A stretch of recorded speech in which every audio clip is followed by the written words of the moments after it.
Hi everyone, my name is James Rankin, and for today's video for this channel we're going to be talking about how you can create a custom default user profile to run on Windows 10, and hopefully as part of the same process I'm going to show you some tips and tricks that you can use to get around some of the limitations of the Microsoft documented methods.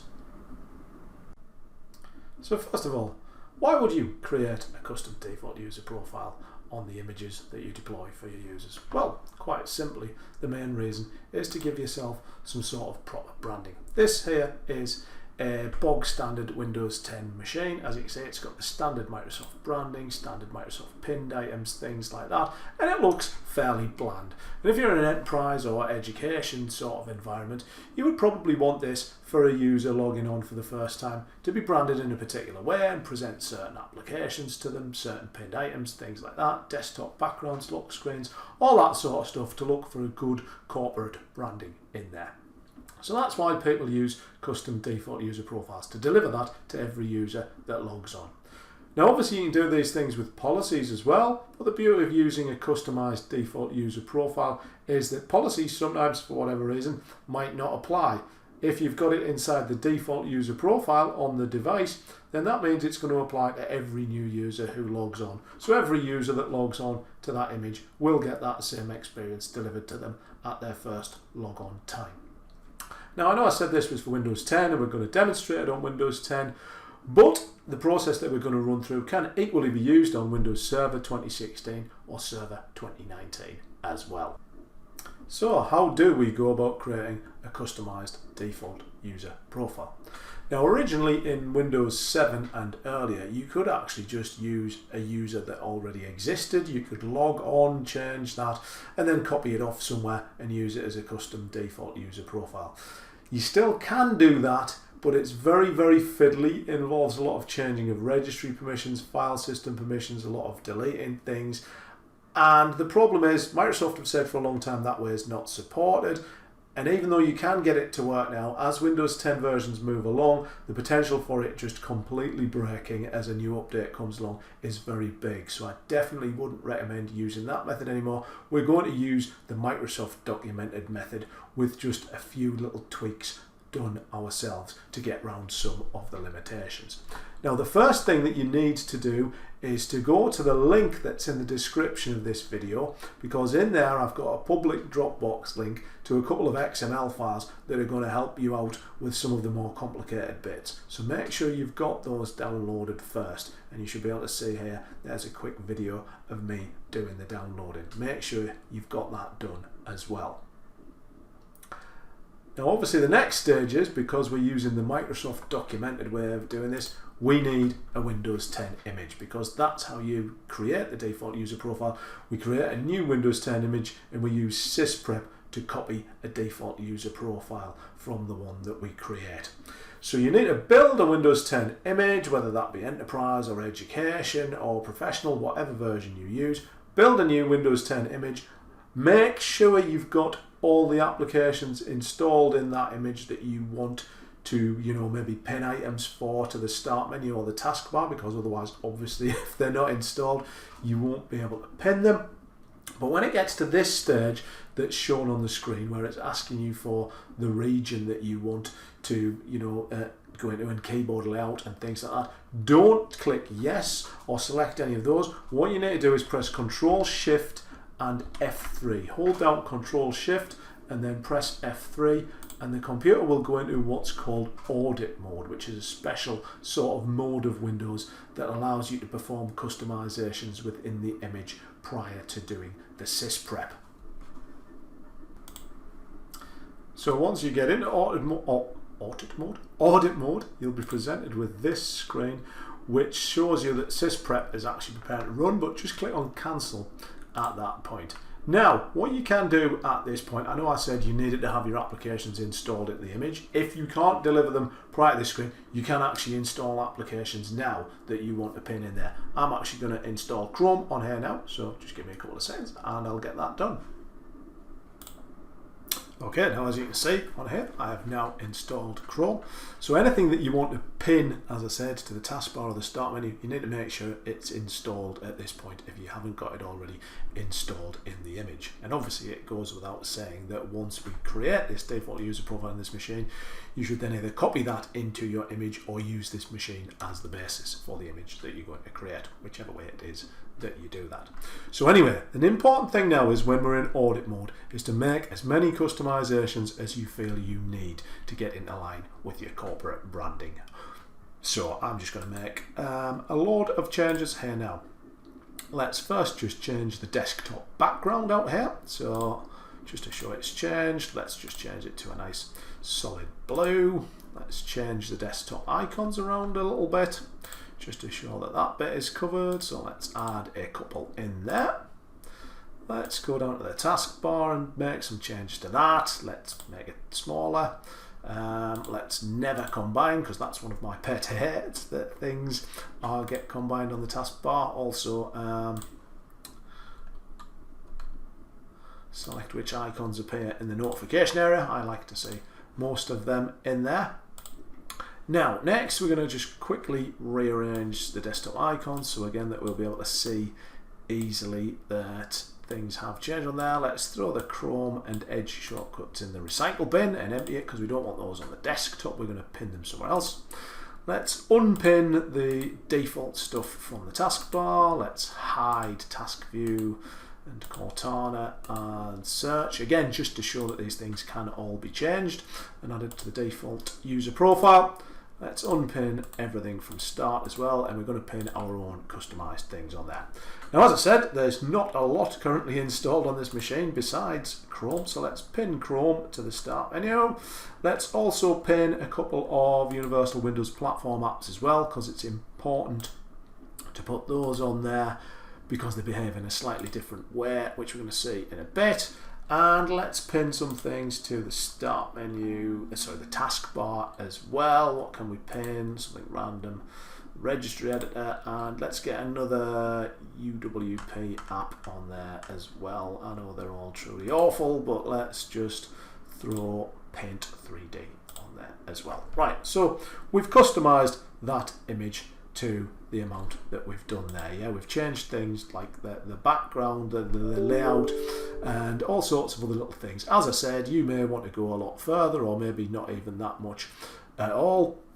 You know, you may want to do things like lock screens, screensavers, there's all sorts of things you can change, but get it all done at this point. That's the most important bit. Now, at this point, if you didn't make any customizations such as pinning items to the start tiles or the taskbar, you can actually skip ahead to step 4, because one of the weird things about the latest sort of iterations of Microsoft's operating systems is that no longer will start tile pinned items or taskbar pinned items be brought across when you use sysprep with copy profile. So as I said, if you haven't done any of that pinning, you can skip ahead to step 4 and avoid this bit, because this bit is where it gets really complicated. So anyway, if, like me, you have pinned items to the start tiles, as we say here, actually we'll give them a name as well, just to show that that can be persisted as well. If you've pinned items to the start tiles like that, or to the taskbar, we need to perform some really complicated extra steps here to allow us to do this. The first bit is to get the items from the start tiles. So what you need to do is actually run PowerShell at this point, not as an admin, just as the standard user that you're logged in as. So launch PowerShell, and the commandlet that you need to use is export-start layout -path, and then for the path type $env:\local app data. If you know your PowerShell, you'll know that that's an environment variable for local app data. \Microsoft \Windows \shell \, and finally the name of the file, layout modification.xml. Let's just put a capital L on there because I am a bit anal about those sorts of things. That's the command you need to use. Press return there. Now, what this will do is it will actually export out the layout of your start menu to C:\users\administrator. So that's what this user is called, this audit mode user. App data, local, Microsoft, Windows, shell. And you can say that in there. That is called layout modification. However, now you probably know how this works. When a new user logs on for the first time, it uses this file, default layouts, to create the default start menu tiled items. And if you have a file called layout modification, that applies modifications to that based on what you've done. So that's enough to cover the start menu, but the taskbar is a totally different kettle of fish. Now, you remember those two files I told you to download? One was called unattend.xml, the other one was called modification.xml. You need to get the one called modification.xml right now and get it on the machine. So I'm quickly going to go and grab that just now. So you can see now in the background there that the modification.xml file has appeared on my desktop there, right? So that's one thing that we need to grab right now. So what you need to do is, this is a bit fiddly, is run Notepad as an administrator first of all, and then click File, Open on there, and switch text documents to all files.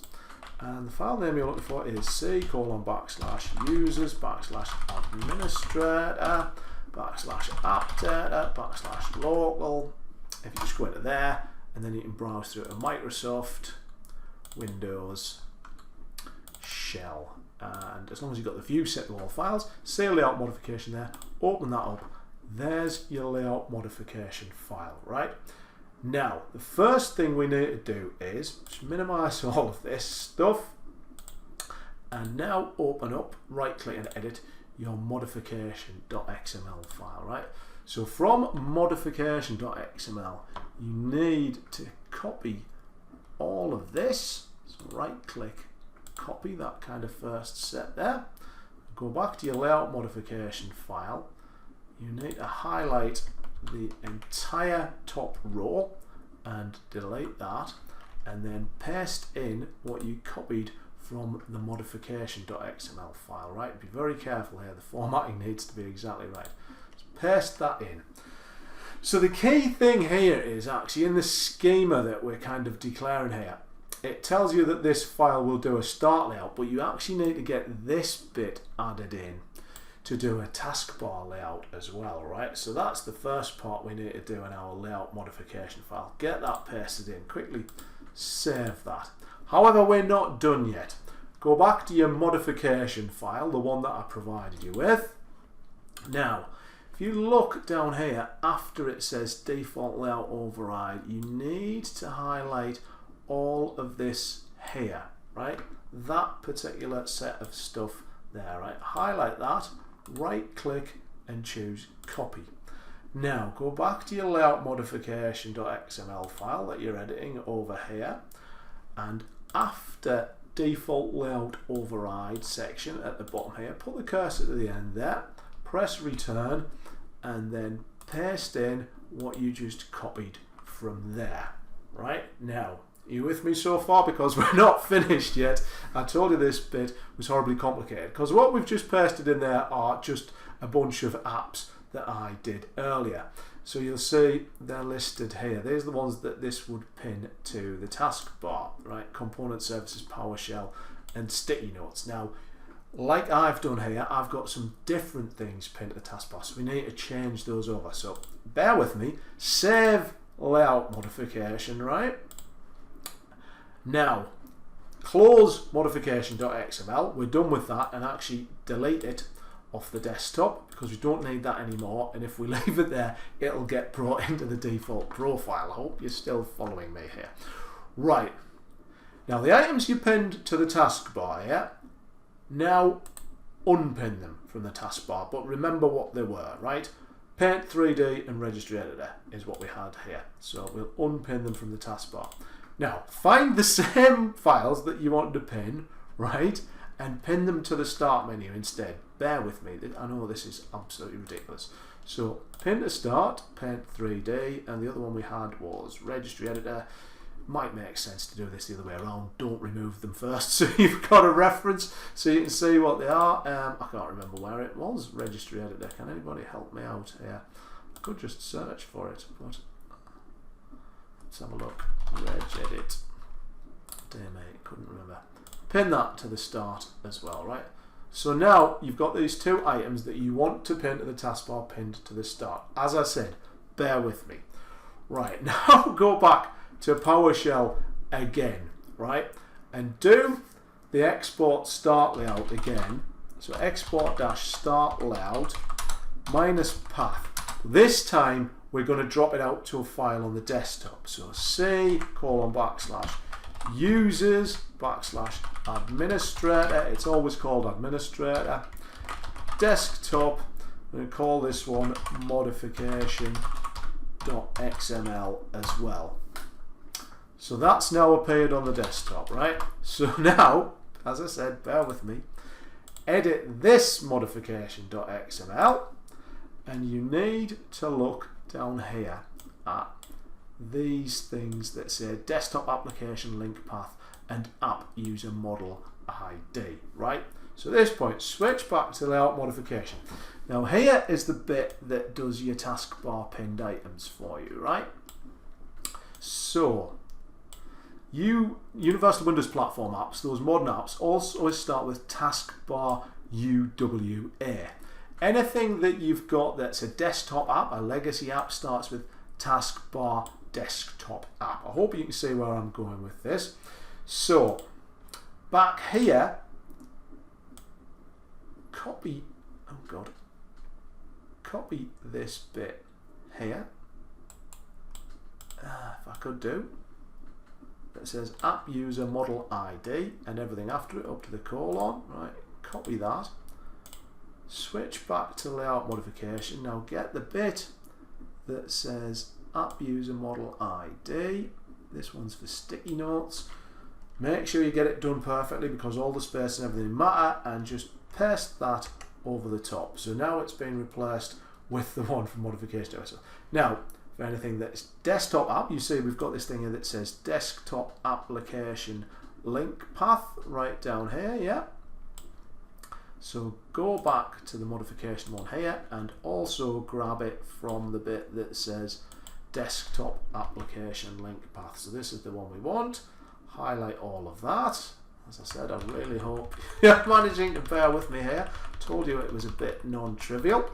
Get that bit up to the quotation mark, click on copy, switch back to layout modification, and as we said, get rid of this bit here, up to the quotation mark, and paste in registry editor. Now, well, there is a third one in here, so anything else you can simply remove from there and then tidy it up like that. That's almost done. One more thing to bring your attention to is this line here that says custom taskbar layout collection, pin list replacement, replace. This means that everything defined here will replace anything on the taskbar, so you'll only get those icons that you've specified. If you wanted to get the default taskbar icons and just add some extra ones to it, then just remove this bit here, delete that bit from the file, including the space, right? But I want to replace them, so I'm going to leave that in. Are you still with me? I hope so, right? Click on File, click on Save. So now, close down modification.xml. Don't forget, throw that in the recycle bin. Click on Yes, make sure it's cleared out. So now, in our C users administrator update a local Microsoft Windows shell, we have a file called layout modification, and it looks like this now, right? So at the top we've added these schema in, so we've got taskbar and start layout in there. In here we've got the start tiles go there.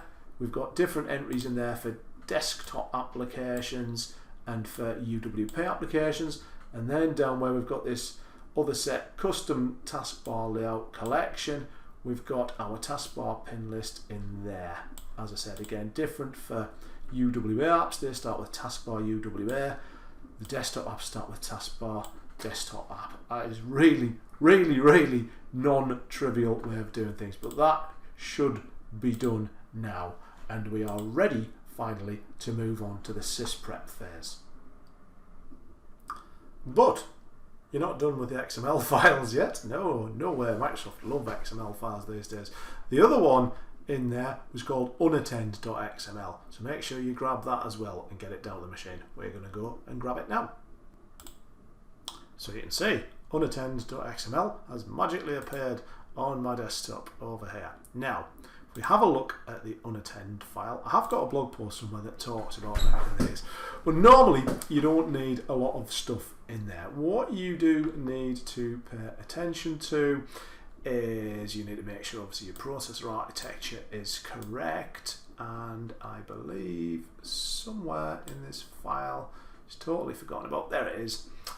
Look for the source of your install files. Mine's in an ISO in the D drive. The Windows 10 Enterprise install WIM is there, so make sure that matches as well. The other thing you need to have in your unattend.xml is this: copy profile needs to be true, right? This is the bit that does what we're after. This is the bit that copies the profile. So that's the most vital part. So make sure, as I said, everything matches up. Mainly your install source. Make sure you've got the copy profile switch set to true. I often find if you've got the source files the same, you can just use this file straight away. Now you need to put this file somewhere because we've got to reference it. So I'm actually going to cut it out of there and just drop it in the root of the C drive so it doesn't appear in the profile when we copy it.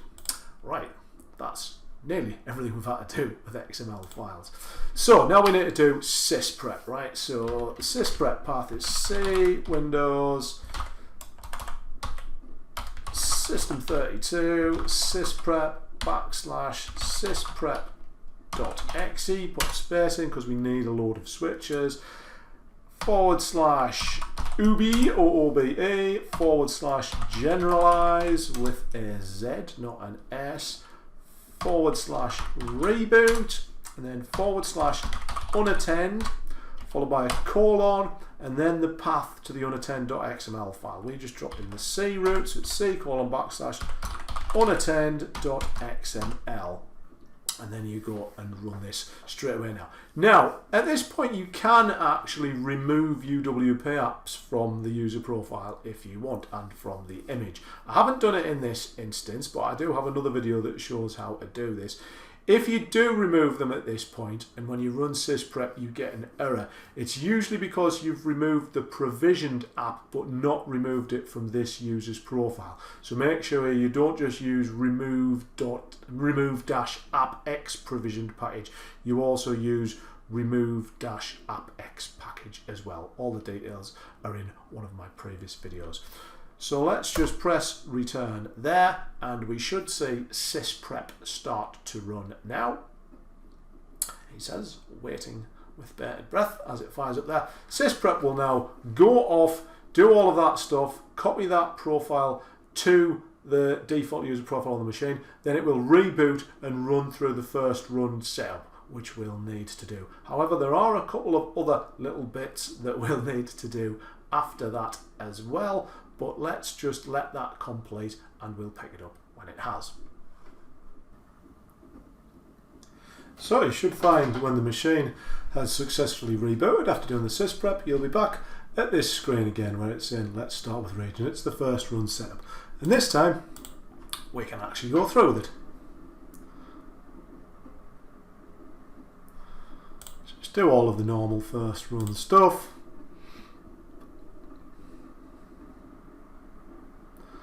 Go through the very important setting up that we have to do at this point. Accept the Windows 10 license agreement.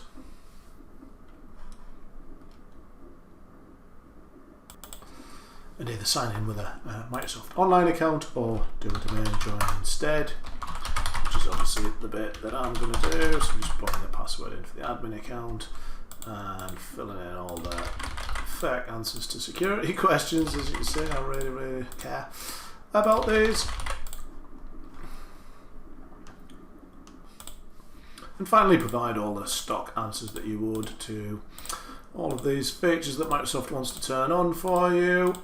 There are about 9 of these things you have to click through now, which is really annoying. And the last one there.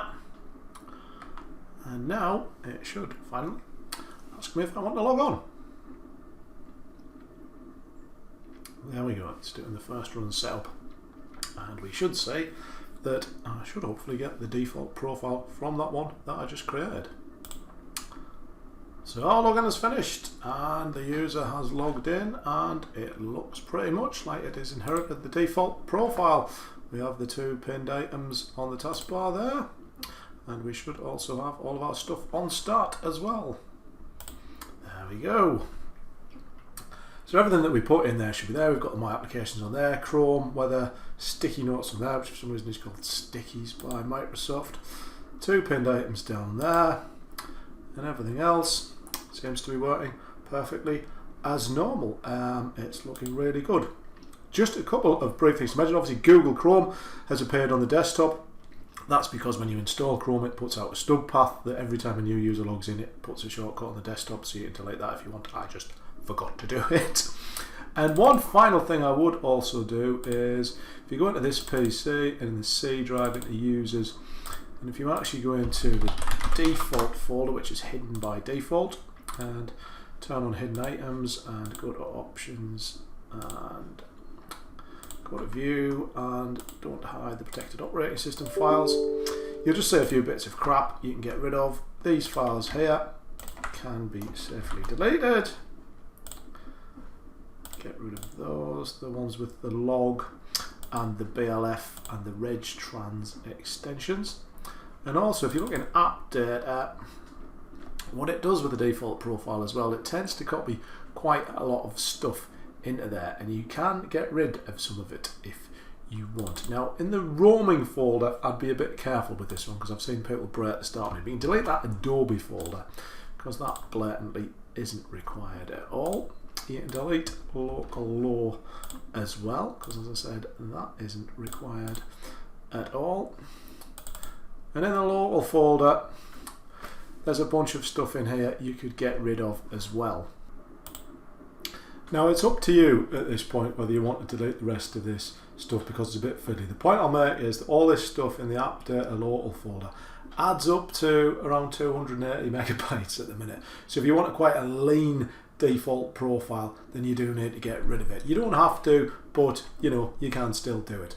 If you want to do it though, you've got to right click the local folder and go to properties and go into security and then click on advanced. Where it says owner, click on change, type in administrators, replace owner on sub-containers and objects, make sure that's ticked as well, and also tick the box to replace all child object permissions with inheritable permission entities. Click on OK, it'll give you a warning, and then it will go through and take ownership of everything.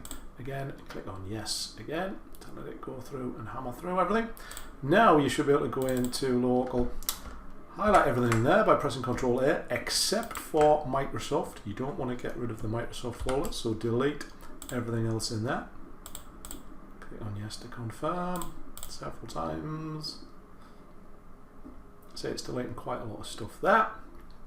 Then open the Microsoft folder, again highlight everything apart from Windows, and again delete all of this permanently, and click on the multiple prompts that you will get for it to delete all of this, and again into the next folder. Now this one a bit more complicated. You want to delete everything apart from the shell folder, obviously because that contains our layout modification file that we took so long to create, so don't delete that. You also want to keep the WinX folder because that gives you the items on your right click start menu, the WinX menu, and the user class.dat as well, which is part of the registry entries, but delete everything else apart from those. And again click on the authentication prompts, and you should be left with all those there now. So hopefully the entire default folder shouldn't be 280 meg anymore. It's about 4 meg, and I don't think we looked in the app data roaming folder, but under Microsoft there it's got a few bits of stuff. You could delete some of those as well, but you're not going to save much in there, so I would recommend just leaving it. We've now got it right down to that. So now we are done. We've created that custom default user profile. Now you can take this image, whether this is a Windows 10 image, as I said, the same principles work for Server 2016 or Server 2019. You can take that image, join it to the domain, put it into SCCM, put it into PVS, MCS, whatever you need to do, start work on it now. You have that customized default user profile there. What I'm quickly going to do, just to finally show you that it's all working, so I'm quickly going to join this machine, take this image and put it onto one of my domain joined machines and log onto it. So give me 1 second and I will join it to the domain. So I've got the image joined to the domain now, and we shall just log on to it. Obviously this time we're going to switch users now. You can see it's giving me the chance to sign into the domain. So logging on as a different user, one of my test users, and we should use that custom default user profile that we've got set up and stored on this image now. Obviously it has to have the same apps installed, but most images generally do. Just let it get logged on through the first run stuff, which normally you would disable this via policy, and we'll discuss more about policies that can help things run a bit better in a future video. As the man says, we are almost there. Just wait for it to complete logging on. Hopefully we should say that it's got the start layout, it's got the background, it's got the settings for the taskbar. It's got those 2 pinned items down in the taskbar that we had so much trouble getting in there, and it's got all of our stuff on the start menu that we pinned as well, and the descriptions. Right, so there you go. That is how we can go and create a custom default user profile on Windows 10. It'll also work on Server 2016 and 2019. Quite a convoluted process. Hopefully you don't have to do it very often, and there are lots more advanced things you can do around this, so look out for some more videos in future where we talk about doing different things with the layout modification XML file, and some more advanced things you can do around the policies and the look and feel and all sorts of other goodness as well. I hope that's been useful and not too long, but as I said, quite an advanced video, but thanks for sticking with it, and hopefully that will be handy to you in your deployments in your enterprise environments.